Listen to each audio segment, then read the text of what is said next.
Hello all.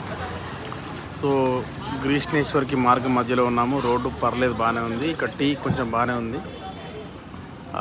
యాక్చువల్గా మేము అనుకోకుండా జరిగింది ఏంటంటే ఈరోజు ఏకాదశి, అందులో సోమవారం. ఇప్పటికే 2 జ్యోతిర్లింగాల దర్శనం అయిపోయింది. ఇప్పుడు గ్రీష్ణేశ్వర్తో 3 అవుతాయి. సో సోమవారం ఏకాదశి రోజు ఒకే రోజు 3 జ్యోతిర్లింగాల దగ్గర స్పర్శ దర్శనం అవ్వడం అనేది మా అదృష్టంగా భావిస్తున్నాము. ఎవరైనా ప్లాన్ చేసుకుంటే ఇలా ప్లాన్ చేసుకోండి.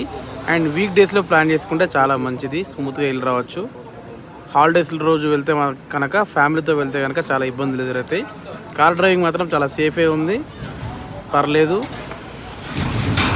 మీకు ఇంకా అప్డేట్స్ ఇస్తూ ఉంటా. గ్రీష్ణేశ్వర స్వామి జ్యోతిర్లింగం చూసినాక అది ఎట్లా ఉందో అప్డేట్ ఇస్తూ ఉంటా.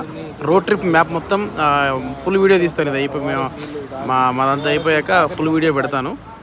Stay tune. బాయ్.